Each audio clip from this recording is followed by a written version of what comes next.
तो आज की इस वीडियो में हम डिस्कस करेंगे स्टीरियो सिलेक्टिविटी इन डेकैलिन सिस्टम। अब देखो डेकैलिन सिस्टम होती क्या है, अगर इसकी हम बात करें तो सबसे पहले दो 6 मेंबर फ्यूज्ड होती है। ठीक है, दो 6 मेंबर क्या है, फ्यूज्ड होती है। मतलब ये जो डेकैलिन सिस्टम है इसमें फ्यूज्ड बाइसाइक्लिक सिस्टम प्रेजेंट है।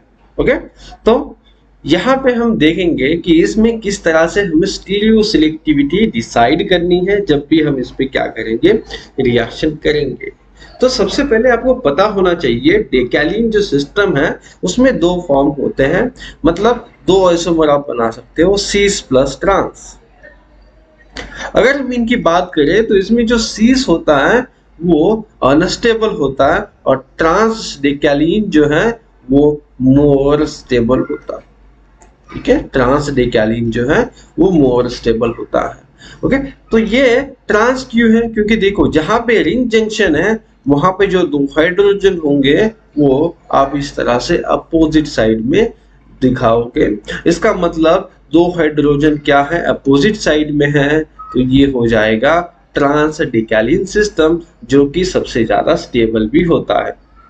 अगर हम इसे चेयर फॉर्म में निकालें तो चेयर फॉर्म में भी आप निकाल सकते हो। यहाँ पे देखो ये है ट्रांस डेकैलिन सिस्टम और दो चेयर है जिसमें कि ये दो कार्बन जो है वो कॉमन है।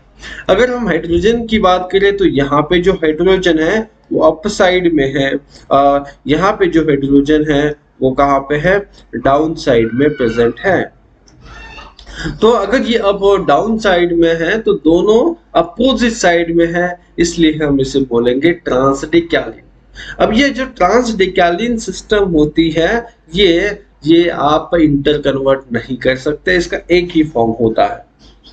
अगर हम बात करें सीस डेकैलिन की तो देखो यहाँ पे ये जो है वो आपका है सीस फॉर्म और ये भी है सीस फॉर्म। इसे सीस फॉर्म को इंटर कन्वर्ट कर सकते हो, जो कि अनस्टेबल भी है, उसकी वजह से वो इंटर कन्वर्ट भी हो जाएगी। सीस का मतलब क्या है, हो सकता है कि जो हाइड्रोजन्स हैं रिंग जंक्शन पे वो दोनों क्या है, सेम साइड में है। जैसे कि यहाँ पे जो दो हाइड्रोजन्स हैं वो अबोव द प्लेन मतलब अप साइड में भी हो सकते हैं और दो हाइड्रोजन जो हैं वो डाउन साइड में भी हो सकते हैं।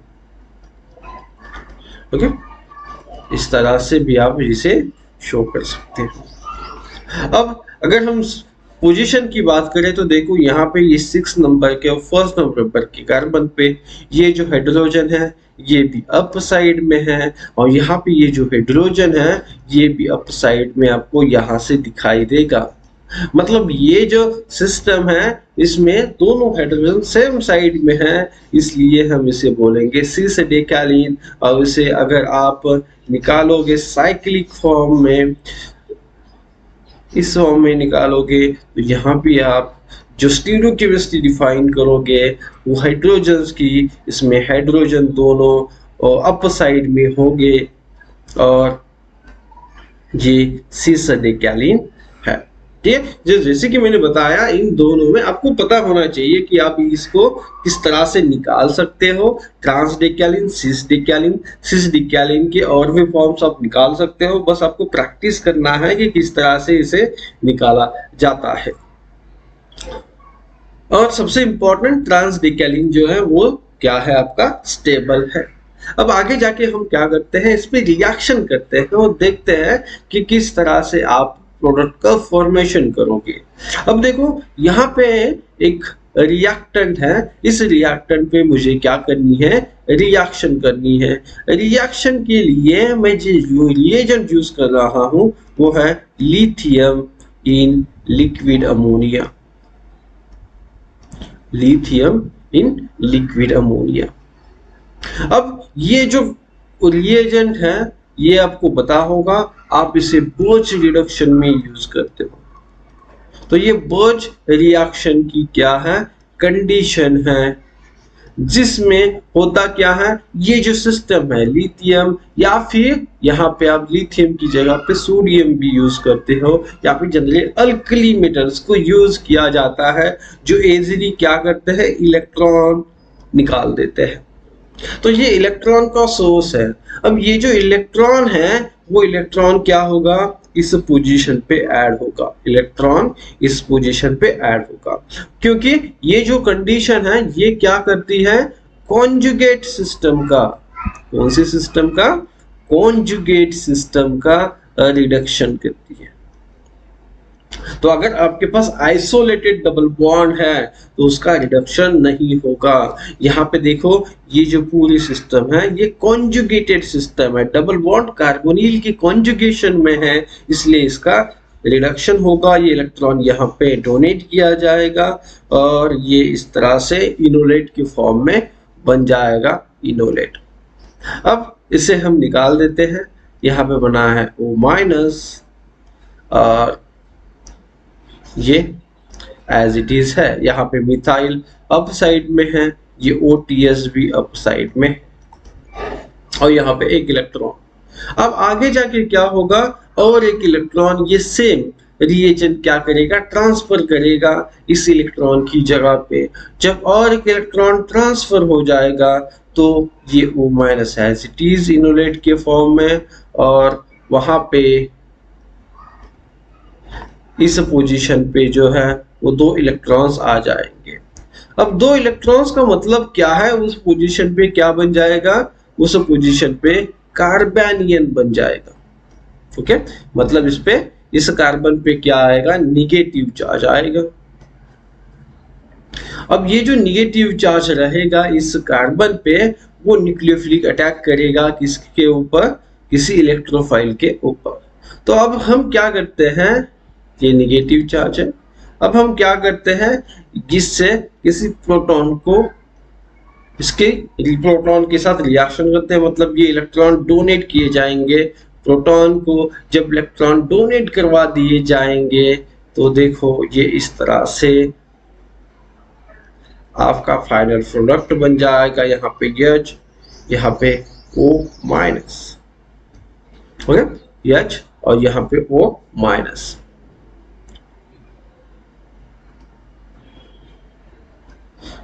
OTS और यहाँ पे मिथिल ग्रुप है। अब देखो ये जो हाइड्रोजन है, ये हाइड्रोजन किस साइड से आएगा, क्योंकि अगर हम रिंग जंक्शन की बात करें तो ऊपर वाला जो रिंग जंक्शन है जहाँ पे मिथाइल ग्रुप प्रेजेंट है वो किस साइड से आया हुआ है, वो अबोव से है, मतलब अप साइड से लिखा हुआ है। ठीक है, ये जो है अप साइड से लिखा हुआ। तो हमें बताना है कि इस हाइड्रोजन की पोजीशन क्या होगी, इस हाइड्रोजन की पोजीशन क्या होगी। अब ये हाइड्रोजन अबोव से भी आ सकता है, बिलो से भी आ सकता है, तो यहाँ पे ये आएगा बिलो से, क्योंकि इससे हो क्या रहा है, ये जो सिस्टम है ये कौन से में जा रही है, ट्रांस। क्योंकि रिंग जंक्शन के एटम्स देखो, मिथाइल और हाइड्रोजन अपोजिट साइड में है, मतलब ट्रांस, और ट्रांस क्या होती है, मोर स्टेबल होती है, इसीलिए ये क्या करेगा, इस फॉर्म में आएगा और यही प्रोडक्ट आपका बनेगा। ठीक है, आगे जाके यही प्रोडक्ट बनेगा। लास्ट स्टेप में आपको बस क्या करना है, इससे जाके इसे प्रोटोनेट करवाना है, तो अगर प्रोडक्ट बनाओगे इस फाइनल स्टेप का तो ये प्रोडक्ट इस तरह से बन जाएगा और ट्रांस प्रोडक्ट ही आपको मिलेगा। सीस क्यों नहीं मिलेगा, क्योंकि यहाँ पे ये जो कार्बेनियन है वो अबोव से या फिर बिलो से, दोनों साइड से क्या कर सकता है, प्रोटॉन एक्सेप्ट कर सकता है। तो वो इस तरह से प्रोटॉन को एक्सेप्ट करेगा कि स्टेबल सिस्टम बन जाए, और ट्रांस डिकैलिन सिस्टम जो है स्टेबल है, इसलिए आपको यही प्रोडक्ट जो है वो यहाँ पे मिलने वाला है। ओके, तो लास्ट लेक्चर में भी हमने इस टाइप का क्वेश्चन जो है वो डिस्कस किया था। ठीक है, तो अभी हम देखते हैं इसी सेम रिएक्टेंट पे क्या करना है, हमें रिएक्शन करवानी है। अब हम क्या करेंगे, इसको H2PDC से क्या करेंगे, इसका रिडक्शन करेंगे।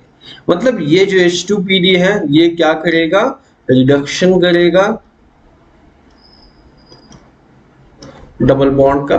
ठीक है, यहाँ पे जो डबल बॉन्ड प्रेजेंट है इसका क्या करेगा, ये रिडक्शन करेगा। अब जब रिडक्शन करेगा मतलब क्या होगा, डबल बॉन्ड पे दो हाइड्रोजन्स जो हैं वो आ जाएंगे। अब देखो यहाँ पे आपको एक स्ट्रक्चर दिखाई दे रहा है। इस स्ट्रक्चर की हम बात करें तो देखो इसे हम क्या करेंगे, इस फॉर्म में, चेयर फॉर्म में निकालेंगे। जब डबल बॉन्ड इस पोजीशन पे होगा तो इस तरह से हम निकालेंगे। अब इस डबल बॉन्ड पे जो हाइड्रोजन्स ऐड होंगे वो किस साइड से ऐड होंगे वो हमें क्या करना है, बताना है। तो सबसे पहले हम बात करें तो ये जो पीडीसी है ये एक कैटलिस्ट है। इसके सरफेस पे आप हाइड्रोजन क्या करते हो, एब्सॉर्ब करवाते हो। जब ये एब्सॉर्ब हो जाएंगे तो उस सरफेस से ही वो डबल बॉन्ड पे ऐड होंगे। मतलब ये जो है वो कैटलिस्ट का सरफेस है और यहाँ पे हाइड्रोजन प्रेजेंट है। अब क्या होगा, ये हाइड्रोजन इस तरह से यहाँ पे जाके ऐड होंगे। अब ये किस साइड से हो सकता है, ओके ये हमें क्या करना है, बताना है। तो दो साइड्स में बताने वाला हूं आपको। देखो ये भी एक साइड है। अब ये जो साइड है यहाँ पे रिंग कैविटी है, यहाँ पे स्टेरिक रिपल्शन जो है वो बहुत ज्यादा है। ओके तो यहाँ पे मैं लिख देता हूं मोर स्टेरिक हिंड्रेंस। तो अगर हम तो इसे ये जो साइड है इसे मैं डाउन साइड इंडिकेट करता हूं अभी के लिए। और ये जो अप साइड, जिस साइड में आपको ये कैटलिस्ट दिखाई दे रहा है वो अप साइड है और उस साइड में सब कुछ क्या है, फ्री है, ओपन है, वहां पे स्टेरिक रिपल्शन नहीं है। तो ये जो कैटलिस्ट है वो किस साइड से प्रेफर करेगा हाइड्रोजन को ऐड करना, जिस साइड में स्टेरिक रिपल्शन कम है। ओके तो स्टेरिक रिपल्शन जो है वो ऊपर की साइड में, जिस साइड में आपको दिखाया गया है उस साइड में कम है तो उस साइड से ही वो ऐड होगा। तो अब देखो इसी को हमें क्या करना है, फाइनली ऐड करना है हाइड्रोजन इसमें। अब मैंने बताया इस साइड से आपको क्या करना है, ऐड करना है। मतलब ये हाइड्रोजन इस साइड से ऐड होगा। यहाँ पे जो हाइड्रोजन प्रेजेंट है वो भी कहां से ऐड होगा, उसी साइड से ऐड होगा। ओके ऊपर की साइड से ही ऐड होगा। ओके अब देखो ये जो हाइड्रोजन है वो किस साइड से ऐड हुआ है, ये आपको क्या करना है, बताना पड़ेगा। यहाँ पे है ओटीएस, ओटीएस और ये मिथाइल। अब ये जो हाइड्रोजन है वो एक्चुअली इस रिंग की हम बात करें तो ये इक्वेटोरियल पोजीशन पे प्रेजेंट है। ओके और यहाँ पे ये जो नीचे वाला बॉन्ड है ये एक्सियल पोजीशन पे है। तो ये जो एक्सियल है वो यहाँ पे डाउन साइड में दिखाई देगी आपको, और जो हाइड्रोजन है इक्वेटोरियल का वो अपर साइड में है। मतलब इसको हम देखें तो आपको ये पता चल जाएगा कि जब ये रिडक्शन होगा तो रिडक्शन होने के बाद दोनों हाइड्रोजन जो हैं वो अप साइड से ऐड हो रहे हैं। दोनों हाइड्रोजन्स अप साइड से ऐड हो रहे हैं और इसकी वजह से जो रिंग जंक्शन है वो अगर आप देखोगे तो रिंग जंक्शन पे जो दो ग्रुप है मिथाइल और ये हाइड्रोजन सेम साइड में है। तो यहाँ पे जो रिंग जंक्शन की वजह से डेकैलिन सिस्टम बना हुआ ये कौन सा है, सी से डेकैलिन है। तो जब आप H2PDC से इसका रिएक्शन करते हो तो जो प्रोडक्ट बनता है वो सी से डेकैलिन प्रोडक्ट होता है, क्योंकि यहाँ पे जो कैटलिस्ट हाइड्रोजन डिलीवर कर रहा है वो लेस स्टेरिकली रिपल्शन की साइड से डिलीवर करेगा, जिससे कि सी से डेकैलिन बच जाएगा। और जो आपने देखा बर्च कंडीशन से जो रिडक्शन कराओगे तो वहां पे क्या होगा, एक स्मॉल सिस्टम, इलेक्ट्रॉन से आप H+ क्या कर रहे हो, आप स्टार्ट करवा रहे हो, तो H+ भी स्मॉल है। ये जो भी आपके पास इलेक्ट्रॉन्स है जो कि स्मॉल सिस्टम है जो अप साइड से और डाउन साइड से दोनों साइड से इलेक्ट्रॉन को एक्सेप्ट कर सकती है, क्योंकि वो स्मॉल सिस्टम है, स्पेसीज है। ठीक है, इसलिए वहां पे सिस और ट्रांस दोनों बनने की पॉसिबिलिटी थी, उसने ट्रांस बनाया क्योंकि वो स्टेबल है। तो यहाँ पे ट्रांस जो है नहीं बन सकता, क्योंकि उस साइड में अगर जाएगा हाइड्रोजन तो मोर स्टेरिक रिपल्शन करेगा कैटलिस्ट के लिए हाइड्रोजन बाइंड करना। तो इस तरह से आप ये दोनों प्रोडक्ट डेक्यालीन सिस्टम में बना सकते हो। आगे जाके देखते हैं और एग्जांपल, समझते हैं कि यहाँ पे क्या होने वाला है। अब देखो यहाँ पे ये एग्जांपल है, इस एग्जांपल में आपको क्या दिखाई देगा, ये है मिथाइल MgI, तो ये है ग्रिग्नार्ड रिएजेंट। अब ग्रिग्नार्ड रिएजेंट तो न्यूक्लियोफिलिक होता है, ओके, ये ग्रिग्नार्ड है। तो यहाँ पे Me- जो है वो क्या करेगा, न्यूक्लियोफिलिक अटैक करेगा, कहाँ पे, कार्बोनिल पे अटैक करेगा। बस आपको ये बताना पड़ेगा कि कार्बोनिल किस साइड से ग्रिग्नाइड नहीं, आपका ग्रिग्नार्ड किस साइड से इस पे अटैक करेगा। तो सबसे पहले आपको डेक्यालीन सिस्टम देखना पड़ेगा। ये सीस डेक्यालीन है, अगर सीस डेक्यालीन है तो इस तरह से आप चेयर फॉर्म को क्या करोगे, ड्रॉ करोगे कि जिससे आपका सीस फॉर्म बन जाए। तो ये मिथाइल अपर साइड में और हाइड्रोजन जो है वो भी अपर साइड में आने वाला है, ओके। उसके बाद यहाँ पे इसका क्या है, ऐसे मैं अभी के लिए निकाल देता हूँ, दो ही है, जो भी कुछ है ऐसे निकाल देता हूँ। अब इससे आपको क्या करना है, इस कार्बोनिल पे क्या करना है, मिथाइल ग्रुप की एडिशन करनी है, CH3 माइनस की न्यूक्लियोफिलिक एडिशन करनी है।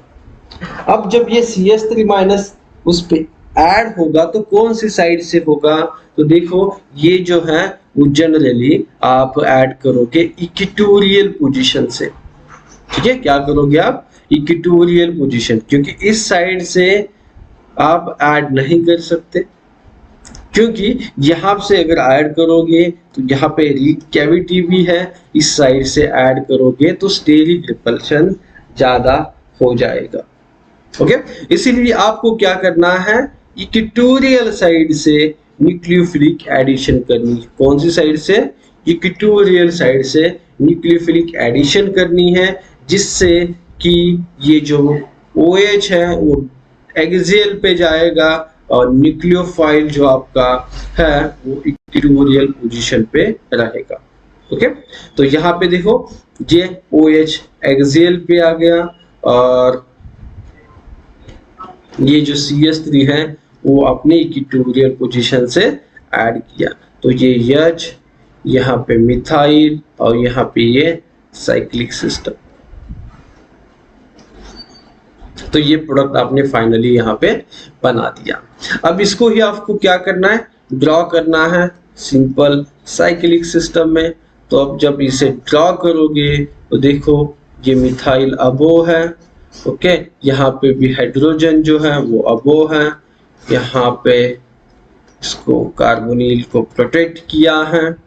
अब यहाँ पे OH डाउन साइड में है और CH3 जो है वो क्या है, अपर साइड में प्रेजेंट है। CH3 क्या है, अपर साइड में प्रेजेंट है। तो यहाँ पे ग्रिग्नार्ड का न्यूक्लियोफिलिक एडिशन करवाया आपने, जो किस साइड से आएगा वो भी हमने क्या किया, बता दिया, ओके। अब देखो ये होने के बाद आप क्या कर सकते हो, आप यहाँ पे आपने ये जो प्रोडक्ट बनाया है उस पे ही हम क्या करेंगे, आगे जाके और रिएक्शन करने वाले हैं, ओके।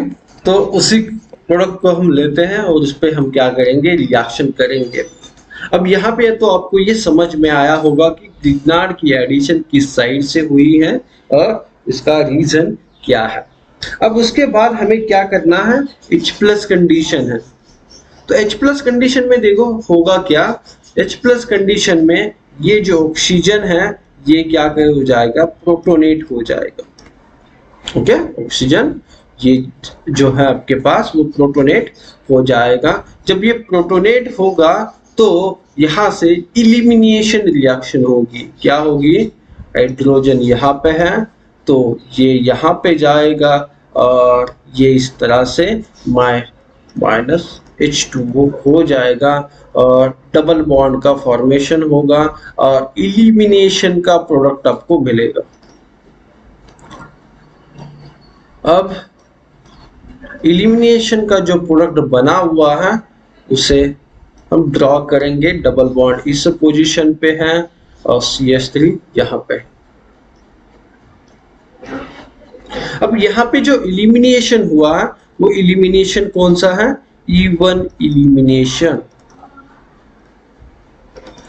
इवन इलिमिनेशन कब होता है? जब भी आपके रिएक्शन में कार्बोकैटायन बनने की पॉसिबिलिटी है, स्टेबल कार्बोकैटायन बनने की पॉसिबिलिटी होती है, तो आप इलिमिनेशन जो करवाते हो वो इवन इलिमिनेशन होता है। तो जनरली ये इलिमिनेशन विदाउट बेस होगा, या फिर हम यहाँ पे लिखते हैं विदाउट बेस। यहाँ पे आप कोई बेस यूज नहीं करोगे और फाइनली इलिमिनेशन में डबल बॉन्ड एज आपको प्रोडक्ट मिलता है। जब भी आप इसमें प्रोडक्ट बनाते हो, अल्कीन बनाते हो, तो more substituted alkene as a product आपको मिलता है। Okay, more substituted alkene as a product आपको मिलता है। ओके, तो इतने जो है वो पॉइंट्स है इलिमिनेशन रिएक्शन के जो यहाँ पे आप करवा रहे हो। अब डबल बॉन्ड तो यहाँ पे आ गया। अब यहाँ पे डबल बॉन्ड आने के बाद आपको क्या करना है? इस पे MCPBA डाल देना है।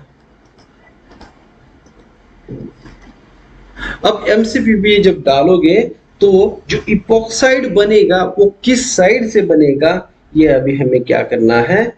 डिसाइड करना पड़ेगा। ओके, तो इसके लिए आपको क्या करना पड़ेगा? ये जो आपका रिएक्टेंट है उसे चेयर फॉर्म में लिखने की जरूरत पड़ेगी। तो हम क्या करते हैं? रिएक्टेंट को चेयर फॉर्म में लिखते हैं। और अगर हम बात करें तो ये कौन सा डिकैलिन सिस्टम है? सीस डिकैलिन है, तो आपको सीस फॉर्म में इसे रिप्रेजेंट करना पड़ेगा। और डबल बॉन्ड जो है वो कहाँ पे प्रेजेंट है? डबल बॉन्ड आपका इस पोजीशन पे प्रेजेंट है और यहाँ पे मिथाइल ग्रुप भी है। ओके, और ये हाइड्रोजन और ये मिथाइल और ये बाकी जो भी ग्रुप है। ओके, तो यहाँ पे सिर्फ मैं अभी R ग्रुप ले देता हूँ। तो अब देखो MCPBA जब इपॉक्साइड बनाएगा तो मैंने पहले ही बता दिया कि जहां जिस साइड में आपकी रिंग कैविटी है उस साइड में स्टेरिक रिपल्शन ज्यादा है, क्योंकि वहां पे रिंग कैविटी की वजह से क्या है? रिपल्शन ज्यादा है। तो ओपन साइड कौन सी है? रिंग कैविटी के अपोजिट साइड की। ओके, मतलब हम एज्यूम करते हैं ये साइड, तो इस मेरे लिए ये क्या है? अपर साइड है, और यहाँ पे जो जिस साइड में रिंग कैविटी है वो डाउन साइड है। तो जो प्रोडक्ट बनेगा वो कैसे बनेगा? यहाँ पे इपॉक्साइड अपर साइड से बनेगा। तो अगर हम यहाँ पे लिखेंगे इसका प्रोडक्ट, तो इस प्रोडक्ट में जो इपॉक्साइड है वो अपर साइड से आपको दिखाई देगा। यहाँ पे हाइड्रोजन और ये मिथाइल फिर बिलो द प्लेन चला जाएगा, और ये जो है आपका R ग्रुप। तो इस तरह से आप इस पे रिएक्शन कराओगे और स्टीरियो सिलेक्टिविटी डिसाइड करोगे। स्टीरियो सिलेक्टिविटी का मतलब दो प्रोडक्ट बन सकते हैं, जिसमें कि एक क्या होगा? आपका मेजर प्रोडक्ट होगा। ओके, उम्मीद है कि आप लोगों को ये समझ में आया होगा। अगर दिक्कत आती है तो मुझे कमेंट बॉक्स में बोलो, हम नेक्स्ट लेक्चर में क्या करेंगे और अच्छी तरह से और नए एग्जाम्पल के साथ आपको एक्सप्लेन करके बताने की कोशिश करेंगे। जितना आप प्रैक्टिस करोगे उतना ही आपको कंसेप्ट समझ में आएगा। तो इसके लिए आपको कंसेप्ट समझ में आने के बाद क्या करना है? क्वेश्चंस को सॉल्व करना है। आप प्रीवियस ईयर की क्वेश्चन देख सकते हो, रेफरेंस बुक में क्वेश्चन देख सकते हो। जितने आप क्वेश्चन सॉल्व करोगे, कंसेप्ट को यूज करोगे, उतना आपके लिए क्या होगा? अच्छा होगा। आप उस कंसेप्ट को कभी भूल नहीं पाओगे। अब एक लास्ट एग्जांपल देखते हैं। अब यहाँ पे डिकैलिन सिस्टम तो नहीं है, फिर भी 6 मेंबर रिंग सिस्टम में हमें क्या करना है? रिएक्शन करना है। तो सबसे पहले आयोडीन दिया हुआ है, तो आयोडीन जब होगा तो डबल बॉन्ड आपके पास है, तो डबल बॉन्ड के साथ ये क्या करेगा? आयोडीनियम आयन बनाएगा, ये I माइनस चला जाएगा, फिर से ये आयोडीन क्या करेगा, इस डबल बॉन्ड पे न्यूक्लियोफिलिक अटैक करेगा। तो देखो ये जो आयोडीनियम आयन यहाँ पे क्या हो रहा है, बन रहा है, यहाँ पे आयोडीनियम आयन इस तरह से बनेगा। अब यहाँ पे मिथाइल ग्रुप भी है और CO2H ग्रुप भी है। आगे जाके क्या होगा, आगे जाके देखो, आगे जाके बेस दिया हुआ NaHCO3 NaHCO3 sodium hydrogen carbonate, जो कि एक बेस है।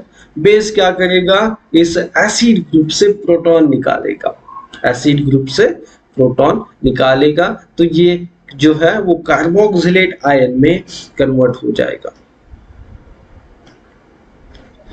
जब ये कार्बोक्सिलेट आयन में कन्वर्ट हो जाएगा इस तरह से, ये आयोडीनियम आयन है, तो आगे जाके ये न्यूक्लियोफिलिक अटैक करने वाला है इस आयोडीनियम आयन पे, और ये आयोडीनियम आयन इस तरह से ओपन हो जाएगा। तो अब देखो ये जो कार्बोक्सिलेट आयन है वो किस साइड पे है ये बताना पड़ेगा। अब ये जब अटैक करेगा इस आयोडीनियम आयन पे, तो इसके लिए क्या होना चाहिए, ये दोनों जो है वो अपोजिट साइड में होने चाहिए। मतलब जो कार्बोक्सिलेट आयन है वाला ग्रुप है वो और ये आयोडीनियम आयन अपोजिट होने चाहिए। ओके, क्योंकि तभी क्या हो सकता है, यहाँ पे आप SN2 अटैक कर सकते हो, और SN2 अटैक कब होता है, बैक साइड से अटैक होता है। तो यहाँ पे आपको क्या करना पड़ेगा, आपको ये जो आयोडीनियम आयन है इसे हम लिखते हैं डाउन साइड में, और अगर ये डाउन साइड में है तो ये कहाँ पे होगा, ये जो ग्रुप है अप साइड में होगा। तो अप साइड से ये अटैक करेगा और डाउन साइड में आयोडीन ओपन हो जाएगा।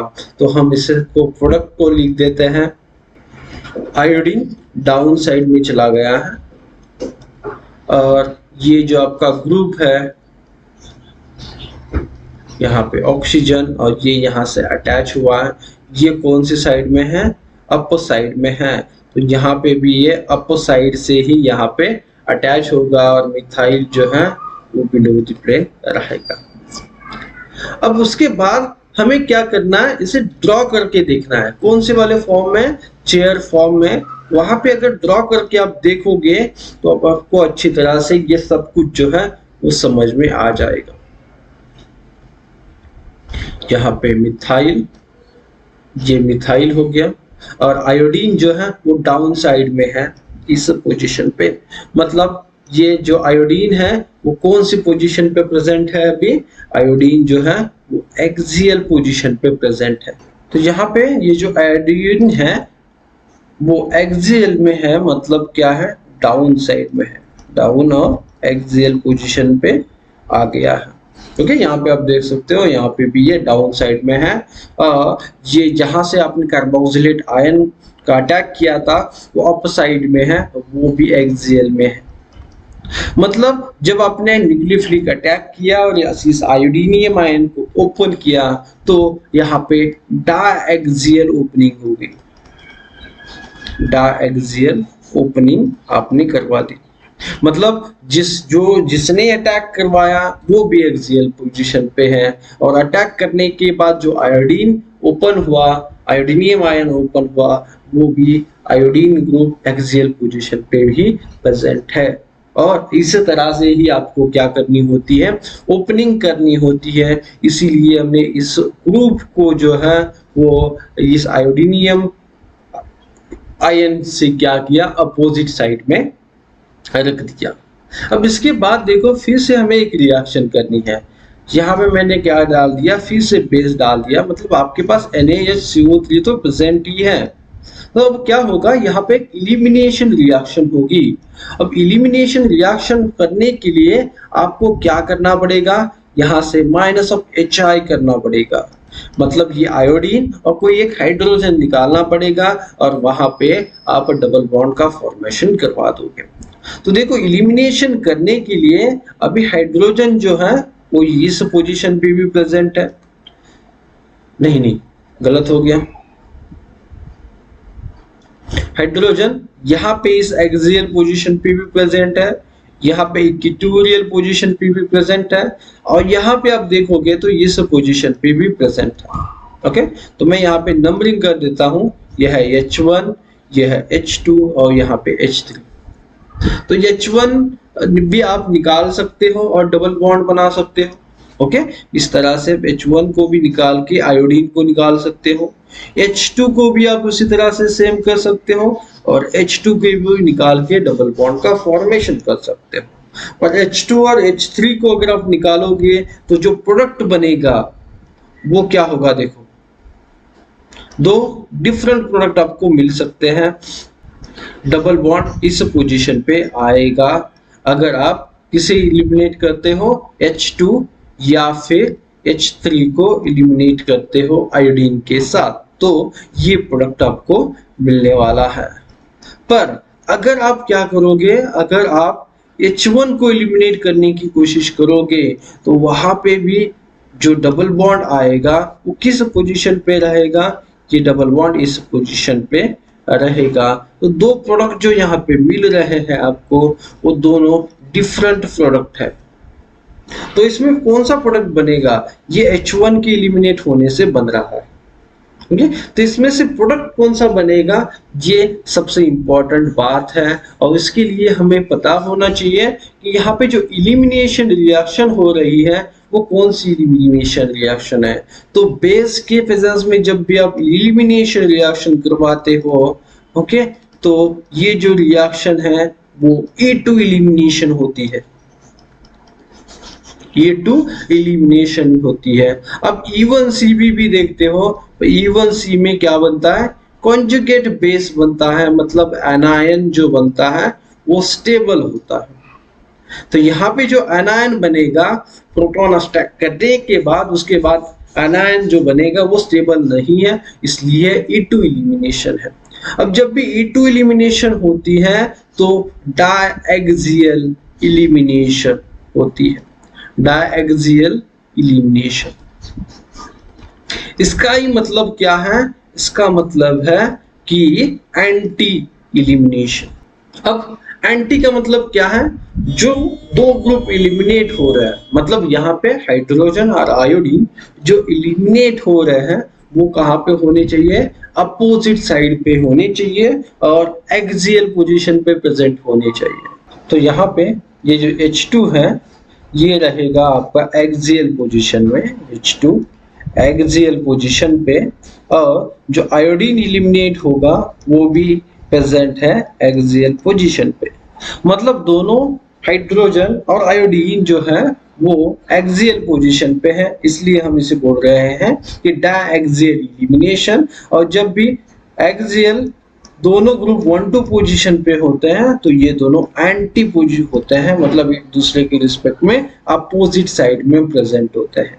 तो जब भी आपको E2 इलिमिनेशन करना है तो जो भी इलिमिनेट होने वाले ग्रुप है वो डायएक्सियल रखने हैं या फिर डायएक्सियल ही होने चाहिए, तभी आप इलिमिनेशन जो है वो इजीली कर पाते हो। तो इस तरह से आप देखोगे तो ये जो प्रोडक्ट है वो आपका करेक्ट प्रोडक्ट हो, ये प्रोडक्ट यहाँ पे नहीं बनेगा। तो इसको हम लिखते हैं साइक्लिक फॉर्म में और देखते हैं कि किस तरह से आपका जो प्रोडक्ट है वो दिखने वाला है। तो कार्बोनिल, यहाँ पे मिथाइल और डबल बॉन्ड की पोजीशन ये यहाँ पे आ जाएगी। तो इलिमिनेशन करने के बाद आपके पास यहाँ पे डबल बॉन्ड है। तो यहाँ पे मैं आगे क्या कराऊंगा, इसकी रिएक्शन करने वाला हूँ MCPBA के साथ। अब ये जो MCPBA है ये क्या करता है, इपॉक्साइड का फॉर्मेशन करता है। किस साइड से इपॉक्साइड का फॉर्मेशन करता है, यहाँ पे हम स्टीरियोकेमिस्ट्री की बात करें तो मिथाइल जो है वो बिलो द प्लेन है और ये जो रिंग बनी हुई है ये ऊपर के साइड में है। तो इपॉक्साइड जो है वो बनता है लेस हिंड्रेंस, जिस साइड में है उसी साइड से बनता है। ठीक है। तो यहाँ पे आप देख सकते हो ये जो पूरा रिंग है ये ऊपर की साइड में है, अप साइड में है, मतलब ये जिस साइड में भी होगा वहां पे स्टेरिक रिपल्शन ज्यादा होगा, और जिस साइड में स्टेरिक रिपल्शन ज्यादा है उस साइड से कभी भी रिएक्शन पॉसिबल नहीं होती है। इसलिए यहाँ पे भी जो इपॉक्साइड बनने वाला है, जो इपॉक्साइड बनने वाला है वो किस साइड से बनेगा, वो बनेगा आपका स्टेरिकली, जो कम रिपल्शन वाली साइड है, जहां पर स्टेरिक हिंड्रेंस कम है उस साइड पे बनेगा, मतलब down the plane, down the plane. Okay, तो ये जो है वो रहेगा, और मिथाइल यहाँ पे जो है वो डाउन में रहने वाला है। अब ये जो इपॉक्साइड बना हुआ है इस पे हम आगे जाके रिएक्शन करवाएंगे HBr की। अब HBr के साथ होगा क्या, ऑक्सीजन की लोन पेयर H+ को ले लेगी, यहाँ से Br- चला जाएगा।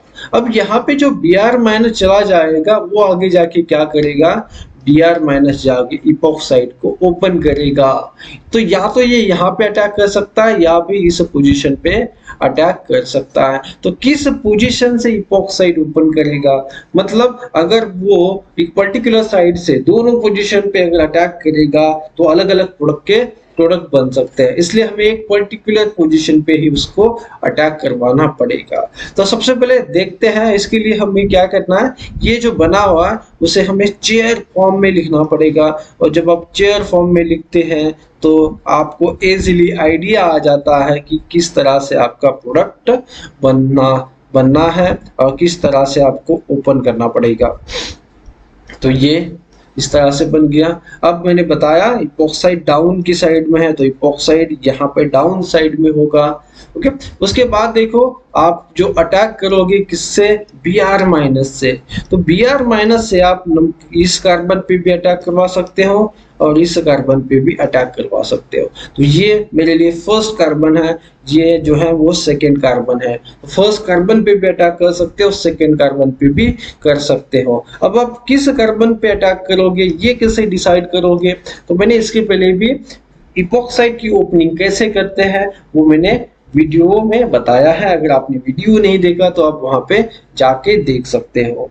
ओके, तो वहां पे हमने डिस्कस किया था कि एसिडिक कंडीशन में इपॉक्साइड कहां से ओपन होता है, बेसिक कंडीशन में कहां से ओपन होता है। ओके, जब आपके पास पर्टिकुलर कोई कंडीशन नहीं है तो किस तरह से हम हाफ चेयर फॉर्म में इपॉक्साइड ओपन करते हैं वो भी मैंने वहां पे बताया है। लेकिन इन सब में एक कॉमन चीज है, वो है कि जब भी आप इपॉक्साइड को ओपन करते हैं तो आप वहां पे डायएक्सियल ओपनिंग करवाते हैं, डायएक्सियल ओपनिंग करवाते हो, मतलब इसे ही हम बोलते हैं एंटी ओपनिंग।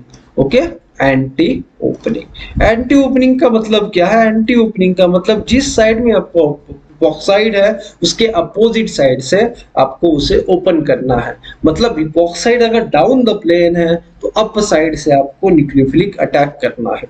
तो यहाँ पे हम फर्स्ट कार्बन पे भी अप साइड से अटैक कर सकते हैं, सेकेंड कार्बन पे भी अटैक कर सकते हैं अप साइड से, पर सबसे इम्पोर्टेंट है एक्सियल साइड से अटैक करना है, और जो इपॉक्साइड ओपन होगा वो भी एक्सियल पोजीशन पे ओपन होगा। ओके, तो देखो अगर फर्स्ट कार्बन पे आप न्यूक्लियोफिलिक अटैक करोगे तो वहां पे जो अटैक होगा वो एक्चुअल में इक्वेटोरियल पोजीशन से होगा।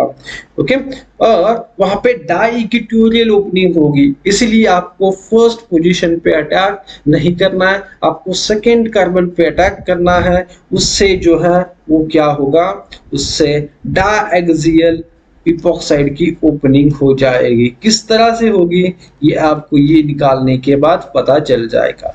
जब सेकेंड कार्बन पे अटैक करेंगे तो Br- एक्सियल पोजीशन पे आएगा, इपॉक्साइड ओपन होने के बाद ये जो OH है ये भी एक्सियल पोजीशन पे चला जाएगा, और यहाँ पे Br जो है वो अभी आपका एक्सियल पोजीशन पे है।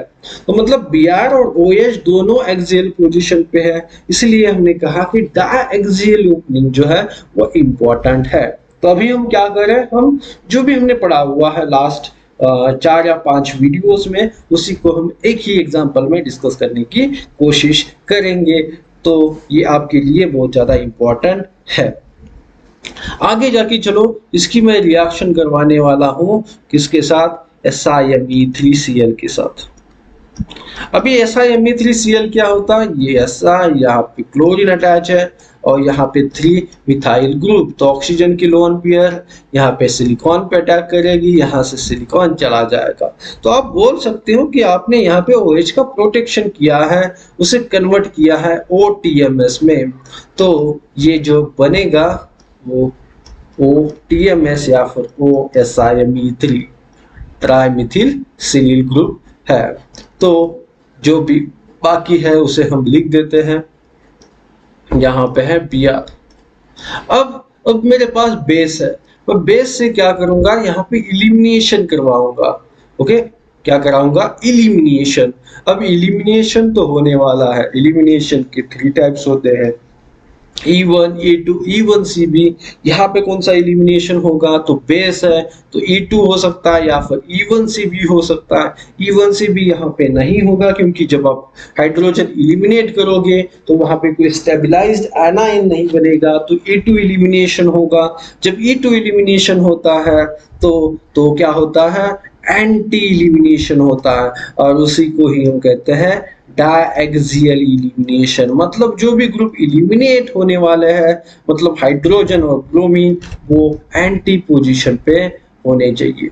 ओके, वो क्या होने चाहिए, एंटी पोजीशन पे होने चाहिए, तभी क्या होगा आपका यहाँ पे इलिमिनेशन जो है वो होगा। ठीक है, तो चलो देखते हैं कि किस, यहाँ पे देखो, यहाँ पे हाइड्रोजन जो है वो इक्वेटोरियल पोजीशन पे है, यहाँ पे जो हाइड्रोजन है वो एक्सियल पोजीशन पे है। अब कौन सा इल्यूमिनेट करोगे, आपको पता है अभी कि आपको एंटी इल्यूमिनेशन करना है, तो जो एक्सियल पे ग्रुप है उसी को इल्यूमिनेट कर सकते हो। तो हाइड्रोजन भी एक्सियल पे और Br भी एक्सियल पे, यहाँ से इस तरह से इल्यूमिनेशन करवाया आपने। और जब इल्यूमिनेशन कराओगे तो देखो प्रोडक्ट बनेगा, अल्कीन का फॉर्मेशन होगा, और जब ये अल्कीन बनेगा तो यहाँ पर डबल बॉन्ड जी, oxygen, carbonyl, methyl, OSiMe3। Okay, इस तरह से आपने ये प्रोडक्ट बना दिया। अब आगे जाके हम क्या करेंगे, HCl से इस OTMS को, OSiMe3 को डी प्रोटेक्ट करेंगे। ओके, HCl से डी प्रोटेक्ट करेंगे, होगा क्या, ऑक्सीजन की लोन पेयर H+ को ले लेगी, उसके बाद Cl- जो चला जाएगा वो क्या करेगा, इस Si एटम पे अटैक करेगा और ऑक्सीजन सिलिकॉन का बॉन्ड ब्रेक हो जाएगा। सिंपल, आपने डी प्रोटेक्शन करवाया, और जब डी प्रोटेक्शन होगा तो जो OH जो है वो फिर से रिजनरेट होगा, और इसी को हम कहते हैं डी प्रोटेक्शन करना। तो सबसे पहले आपने OTMS से प्रोटेक्शन किया और अभी के लिए अब उसका आप डी प्रोटेक्शन करवा रहे हो। ओके, अब यहाँ पे है डबल बॉन्ड। अब उसके बाद देखो हमें क्या करना है, यहाँ पे जो OH है उसको हमें ऑक्सीडाइज करना है। ओके, अब ये जो OH है वो अलाइलिक OH भी है, तो अलाइलिक OH अगर है तो आप MnO2 से उसको ऑक्सीडाइज कर सकते हो, और ऑक्सीडाइजेशन प्रोसेस होगी, मतलब OH जो है ऑक्सीडाइजेशन के बाद किस में कन्वर्ट हो जाएगा, कार्बोनिल में कन्वर्ट हो जाएगा। ओके, तो सबसे इंपॉर्टेंट यहाँ पे एक चीज है जो आपको पता होनी चाहिए, आप मुझे वो कमेंट बॉक्स में बताओगे। क्या बताओगे कि अगर OH ऑक्सीडाइज करना है तो वो एक्सियल पोजीशन पे प्रेजेंट हो सकता है, OH अगर ऑक्सीडाइज करना है तो इक्वेटोरियल पे भी प्रेजेंट हो सकता है। तो OH एक्सियल और इक्वेटोरियल में अगर प्रेजेंट है तो रेट ऑफ रिएक्शन किसका ज्यादा होगा, एक्सियल का रेट ऑफ रिएक्शन ज्यादा होगा या फिर इक्वेटोरियल पोजीशन का रेट ऑफ रिएक्शन ज्यादा होगा, ये मुझे आपको कमेंट बॉक्स में बताना पड़ेगा। अगर नहीं पता है इसका रीजन तो मुझे बोलो, हम नेक्स्ट लेक्चर में क्या करेंगे, इसको डिस्कस करने की कोशिश करेंगे। अब हमारे इस एग्जाम्पल में जो OH है वो एक्सियल पोजीशन पे है, यहाँ पे कुछ कंपटीशन नहीं है, तो OH किसी पोजीशन पे हो, एक्सियल पे हो या इक्वेटोरियल पे हो, वो क्या हो जाएगा, ऑक्सीडाइज हो जाएगा। पर जहां पे कंपटीशन होती है वहां पे किसी एक का ही ऑक्सीडेशन होगा, और किसका होगा वो डिपेंड करता है उसके रिएक्टिविटी पे। इसके लिए ये कंसेप्ट जो है वो आपको पता होनी चाहिए। तो चलो मैं इसे सिर्फ ऑक्सीडाइज करता हूँ, आपको कार्बोनिल बना के दिखाता हूं। तो चलो ये कार्बोनिल बन गया, डबल बॉन्ड यहाँ पे है, ये जो रिंग है वो एज इट इज है। अब ये जो प्रोडक्ट बना हुआ है इसको मुझे क्या करना है, इसकी रिएक्शन करनी है मुझे ग्रिग्नार्ड रिएजेंट से RMgPr, पर इसके साथ मैं कॉपर ब्रोमाइड यूज करने वाला हूं। अब ये जो ग्रिग्नार्ड रिएजेंट है वो आपको बता है ये हार्ड रिएजेंट है या फिर हार्ड न्यूक्लियोफाइल है, और जो भी हार्ड न्यूक्लियोफाइल होते हैं वो 1-2 कॉन्जुगेट 1-2 एडिशन करवाते हैं, मतलब कार्बोनेट पे डायरेक्ट एडिशन करते हैं। पर जब ये ग्रिग्नार्ड कॉपर के साथ मिक्स करते हैं तो इसका नेचर जो है वो सॉफ्ट होता है ड्यू टू कॉपर, और जब ये सॉफ्ट होता है तो वो 1-4 एडिशन करवाता है। जिस तरह से आप क्या करते हो, गिलमन रिएजेंट देखते हो R2CuLi, ये गिलमन रिएजेंट है और ये भी 1-4 एडिशन ही करता है। तो ये भी क्या करेगा, यहाँ पे जो आपको R- मिलेगा ये न्यूक्लियोफिलिक अटैक करेगा कहाँ पे, 1-4 पोजीशन पे, और इस तरह से रिएक्शन हो जाएगी। तो फाइनली इसका जो प्रोडक्ट बनेगा उसको हम कंसिडर करते हैं और देखते हैं कि क्या इंपॉर्टेंट है यहाँ पे। तो बाद में इनोलेट बनने के बाद फिर से कार्बोनिल में जनरेट हो जाएगा, ये एज इट इज है, इसमें कोई भी चेंजेस नहीं है। अब यहाँ पे जो R ग्रुप आएगा वो किस पोजीशन से आएगा, एक्सियल पोजीशन पे आएगा, ये एक्सियल है, नहीं ये इक्वेटोरियल है, और ये आपकी एक्सियल पोजीशन। किस पोजीशन से आएगा ये आपको बताना पड़ेगा जब अपने R- का अटैक करवाया डबल बॉन्ड पे। तो देखो इसके पहले मैंने एक वीडियो बनाया है जिसमें मैंने बताया था कि स्टीरियो सिलेक्टिविटी इन साइक्लोहेक्सीन या फिर साइक्लोहेक्सानोन, जहां पे 6 मेंबर्ड रिंग में डबल बॉन्ड प्रेजेंट होता है। तो जब भी डबल बॉन्ड प्रेजेंट होगा किसी 6 मेंबर्ड रिंग में तो डबल बॉन्ड पे जो ग्रुप आएगा वो किस पोजीशन पे आएगा, डबल बॉन्ड पे जो ग्रुप आता है वो ऑलवेज एक्सियल पोजीशन से आता है, ऑलवेज एक्सियल पोजीशन से आता है। तो यहाँ पे जो R ग्रुप आएगा वो एक्सियल पोजीशन पे आएगा, और हाइड्रोजन जो कार्बन पे है वो इक्वेटोरियल पोजीशन पे रहेगा। ओके, तो अगर हम इसे ड्रॉ करें साइक्लिक फॉर्म में तो देखो ड्रॉ करने के बाद ये कैसे बन जाएगा, C double bond O, methyl position देखो बिलो द प्लेन है। अभी R ग्रुप जो है वो भी बिलो द प्लेन है क्योंकि R जो है एक्सियल पे है और डाउन साइड में है, इस कार्बन के डाउन साइड में है, और H जो है वो इस कार्बन की अपर साइड में है। तो ये इस तरह से कार्बोनिल और ये प्रोडक्ट यहाँ पे बनेगा। तो यहाँ पे इस क्वेश्चन में हमने क्या डिस्कस किया है, जितने भी पॉइंट हमने इस पर्टिकुलर चैप्टर में डिस्कस किए हैं उन सबको यहाँ पे डिस्कस करने की हमने क्या की है, कोशिश की है। तो आपको क्या करना है, जो भी इसके कंसेप्ट है उससे रिलेटेड क्वेश्चन आपको सॉल्व करने हैं। तो आप रेफरेंस बुक से क्वेश्चन सॉल्व कर सकते हो, यहाँ पर आप प्रीवियस ईयर के क्वेश्चन देख सकते हो और उन्हें सॉल्व करने की कोशिश कर सकते हो। जितना आप प्रैक्टिस करोगे उतनी आपकी कंसेप्ट जो है वो और अच्छी होती चली जाएगी। आपको अगर कोई ऑर्गेनिक की रिएक्शन को करेक्ट सॉल्व करना है, विथ मैकेनिज्म सॉल्व करना है, तो आपको मैक्सिमम टाइम प्रैक्टिस करना पड़ेगा। आपको डिफरेंट क्वेश्चन सॉल्व करना पड़ेगा। जब आप डिफरेंट क्वेश्चन सॉल्व करते हो तो आपको रिएजेंट्स के बारे में पता चलता है, किस तरह से रिएक्शन करना है वो पता चलता है, कौन सा रिएक्टिव सेंटर है वो पता चलता है, ठीक है। और इसके बेसिस पे ही आप जो है वो अच्छी तरह से किसी ऑर्गेनिक के क्वेश्चन को सॉल्व कर सकते हो, ठीक है। तो उम्मीद है आपको ये सब कुछ समझ में आया होगा। अगर और कोई डाउट है तो मुझे बता सकते हो। मैं आगे वाला, अभी ये जो पार्ट था वो पूरा खत्म हो चुका है, हम इसके बाद सिर्फ क्वेश्चन को डिस्कस करेंगे जो इस 4-5 कंसेप्ट पे डिपेंड होंगे, मेनली स्टीरियो सिलेक्टिविटी पे डिपेंड होंगे इन साइक्लिक मॉलिक्यूल्स या फिर साइक्लिक सिस्टम में। तो आज के लिए हम यहीं पे रुकेंगे। Thank you.